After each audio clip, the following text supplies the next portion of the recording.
Hello, ladies and gentlemen, and welcome to Meme Review 7. This is exciting. It's been a very long time since Meme Review 6. I think it's been a year, so there's a lot of memes to go over. Hopefully this isn't going to be a too long video. This one is not actually my meme, but it perfectly is highlighted by a feature of Arcology. A brilliant illustration of how much public space we have surrendered to cars. Yes, absolutely, I 100% agree. Next one, the billionaires are discussing city-states. Zuckerberg discussed starting a Facebook city full of Facebook employees. Anarchism, Dorsey posted the Anatomy of the State, which is an anarcho-capitalist document, on his Twitter page. And Musk is discussing monarchism. So if you think it is not fucking happening, then you're a goddamned fool. Yes, amen. Next one. The king is protecting Arcology residents from the greedy landlords that are at the gates surrounding the poor Arcology residents, and they want to eat them. Look, they're zombies. They want flesh and they want blood. But the king, in his nobility, will defend them using his strength and using his power. This is a very popular meme, and I think in a very ironic way, I think the king's true purpose is to kind of keep the landlords at bay in a certain way, because he has the power to do so, right? Next up, Russell Brand. I thought this is very curious. Sign up here to receive vital messages directly from me and to get your place on the ark if we can't sort this shit out. What? This is real. You can check. At least he had this as his Twitter for a long time. I saw that and my jaw hit the floor. Singular architecture. This is New York City. Look at how gray this is. Ugh. Yuck. Like, who wants to see this much concrete? And then you have, in contrast, modular architecture. There's a little bit of gray, but we can paint over all of that. Don't worry. That's going to get painted over and covered in ornamentation. This is without the Artistic Council and their years of work. Remember, Artistic Council, they can delegate their work to artists living in the city and then pay those artists. So they will be delegating all these little sections to different artists, and then all the artists can talk to each other and coordinate, and it's like, trust me, art is going to be a very, very large part of the future economy. This is a good one. The WWF, Trump and Biden discussed coronavirus. Yeah, they discussed it for 2 years straight, and they never mentioned the survival rates in 24-hour news coverage, 7 days a week for 2 years, and they never discussed the survival rate. And then here's MMA, which is the YouTube podcasts, the intellectual YouTube podcasts. And then we have DMT, which is my channel. So these are the three types of news. And this, the WWF versus MMA, people have made that connection before. Step 1, acquire cryptocurrency. You should have been doing this in like 2013. It really hit me. Cryptocurrency and Bitcoin really hit the libertarian mainstream in 2013. It was about $100 a coin. So yeah. Step 2, hold. Just hold it. I like this meme. Step 3, acquire land. You are here. Step 3 would probably be networking. So you are here, right? So networking would come before acquire land. And networking is my Achilles heel. It is the bane of my existence. It is, I don't know. There's something about it. It's this impossibility to me. It's something I can never achieve. Step 4, build Bitcoin citadels, otherwise known as arcologies. This is inevitable. This is an inevitability, ladies and gentlemen, boys and girls. Loose lips sink ships, but not arcology. That baby is not sinkable. You can talk about it. You could talk about it to Joe fucking Biden, and it won't matter, because that ship cannot be sunk. I really like that meme. this meme's great because people are so afraid of talking about their ideas. Like, oh, someone's going to steal my idea. Someone's going to steal my idea. And, well, first of all, I have IP. And second of all, if someone does steal my idea, then it still revolutionizes the world. And I still benefit. So I win-win. Because whoever builds Arcology, whoever implements the social contract, still revolutionizes the world, and everyone still gets that 1 to 2 day work week. And we solve overpopulation, and we solve peak oil, and we solve resource depletion, and we solve poverty, and we solve the political world and all of this. It doesn't matter who does it. So you can't sink the ship. It's unsinkable. Just like Noah's Ark. This one's good. This is mocking a constitutional convention, which a lot of people want to do. Or it mocks like the collective mind. It mocks groupthink. A constitution written by one person looks like this. And a constitution written by 1 million people will look like this. It'll be a clusterfuck, I promise you. It won't have a good result. Too many cooks in the kitchen, ladies and gentlemen. That is very real. And for a creative pursuit, if you're talking about like making a movie, if you're talking about writing a constitution, if you're talking about creative pursuits, the too many cooks in the kitchen analogy is even more true, is even stronger. You can't have that many cooks in the kitchen. It's just not going to work. There's going to be so much infighting. Everyone's going to want to leave their mark, no matter how stupid it is, no matter how wrong it is. They're going to fight to leave their mark, and they're going to fight to fulfill their ego. So you're going to have 1 million people fighting to leave their mark and fighting to fulfill their ego. And you're going to end up with a constitution that is contradictory, that is 200 pages long, and that is filled with a bunch of dumb bullshit. I guarantee it. So a constitutional convention is a horrible idea. What you want to have is free market government. That's what you want to have. Because free market government allows for a constitution written by a random nobody, by one person. And that random nobody will build a beautiful, beautiful constitution. Because he doesn't have 1 million people fighting to fulfill their ego. See what I'm saying? Okay, next up. Spent too much time on that one. I watched your videos initially and thought it was a bunch of schizo stuff. Haha, yeah, it kind of is. Then I listened to your thoughts and such. You make a lot of sense. This is everyone's interaction with my content.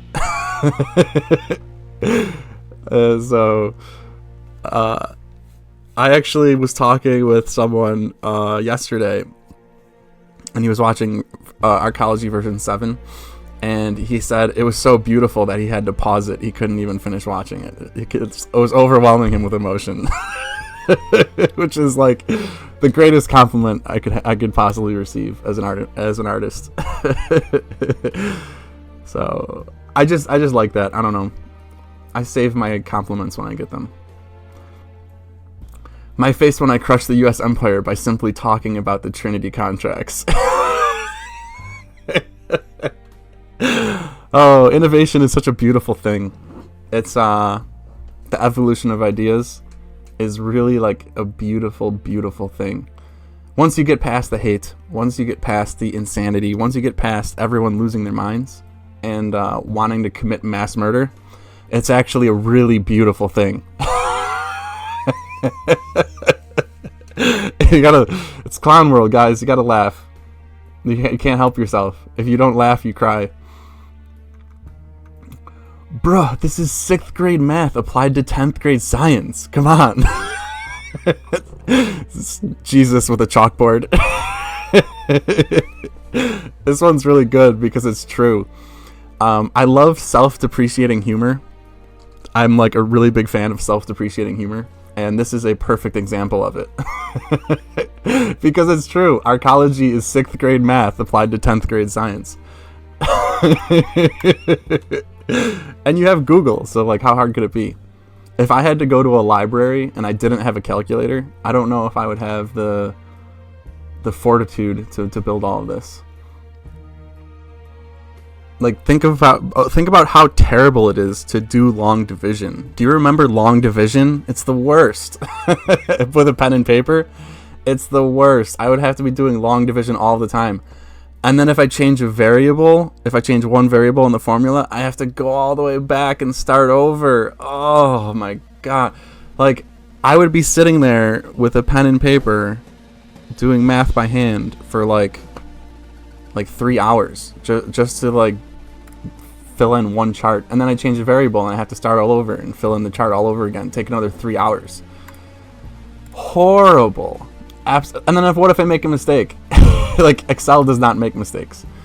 And then going to a library and like digging through dusty old books for one little statistic, like you know, how many acres there are in the United States. It would take you 45 minutes to find that answer. With Google, it's 30 seconds. So it might even take longer than 45 minutes in a library. So yeah, those two tools were instrumental. Microsoft Excel and Google are instrumental to my success. But it is still 6th grade math applied to 10th grade science. This one's depressing. This is a black pill. 98% less fossil fuels, 80% less taxation, 75% lower cost of living, fixing politics, healing the culture, in a 1,000-year golden age. Banned for spam. This is moderators on the internet, on social media. 100,000 new NFTs, cool new profile pictures, only $1,000 each. Right this way, sir. You can spam all you'd like. Selling JPEGs for $1,000 each is considered perfectly acceptable spam, and it's something that people will dedicate their lives to spreading. Is $1,000 JPEGs, but a 1,000-year golden age and all of these other things, no one's really interested and no one really gives a fuck. I asked people to guess the pod price before the video was made, and people guessed $120 to $150. But this is the real price, $32 to $40. That's the price of a pod. And it's 8,300 square feet. This is the blueprints. You guys can scan it if you haven't already seen it.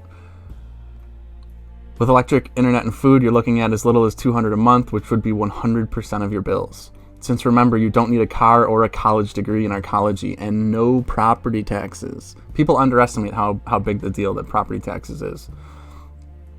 Since there's also no income or payroll taxes, if you're earning $20 an hour at McDonald's working 20 hours a week, that's $400 a week. So you just paid 2 months worth of bills in 1 week. With 10-hour days, you could have 1 work day per month to pay all of your bills at McDonald's. 1 day a month at McDonald's. When that pod life realization hits. People are going to be all about that pod life, I'm telling you right now.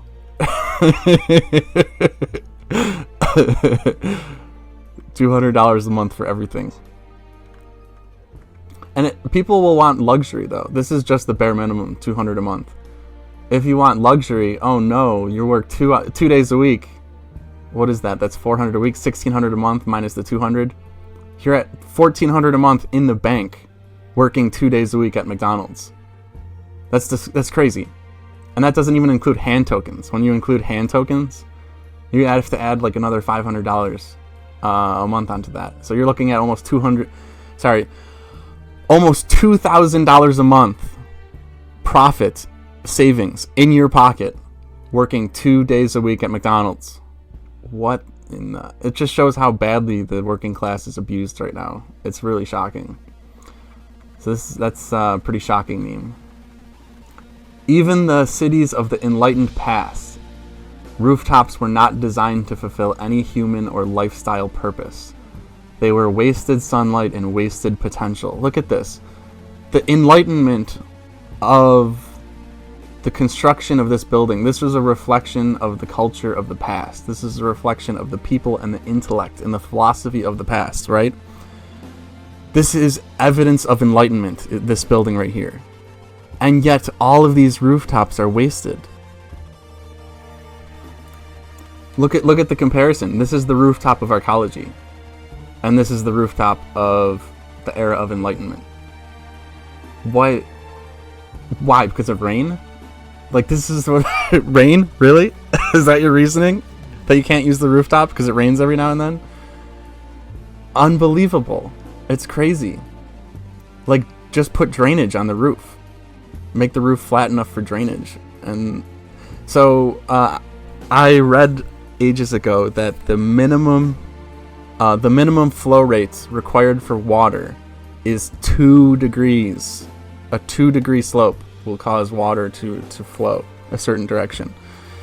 Now, I think where I'm at, the minimum is 30 degrees is the minimum slope for a roof. So how does that make sense? Like, the scientific minimum is 2 degrees, and the building code minimum is 30 degrees.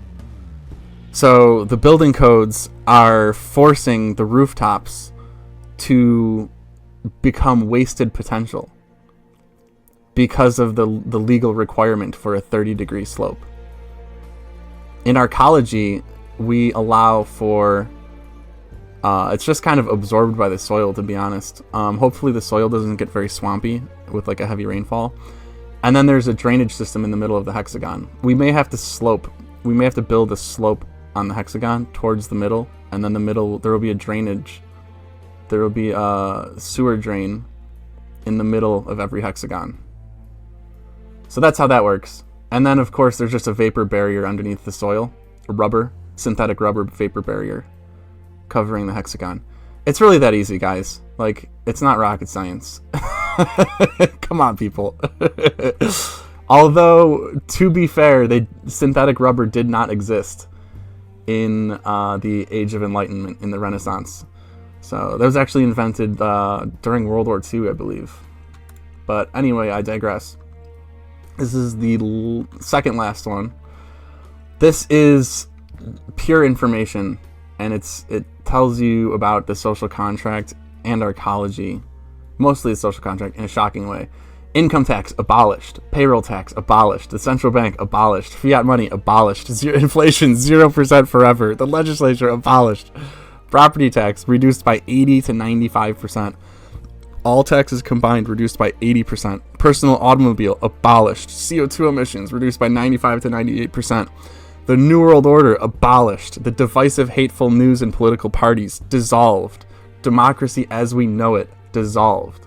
So we're not dissolving democracy. We are dissolving democracy as we know it.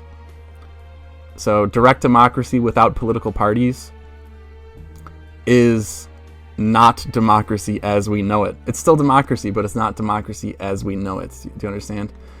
And I'm not gonna bother with all the other stuff. Universal basic income is nice, but then all this other stuff, you can pause it, read that. Last but not least, Tinder Girl. Are you left wing or right wing? But me as an intellectual. This is a meme I made recently. It is a list of Constitution features. So here's all of the constitutions at the top. Here's all of the features, the possible features of the constitutions, and then it's a simple yes or no chart for all of these different constitutions.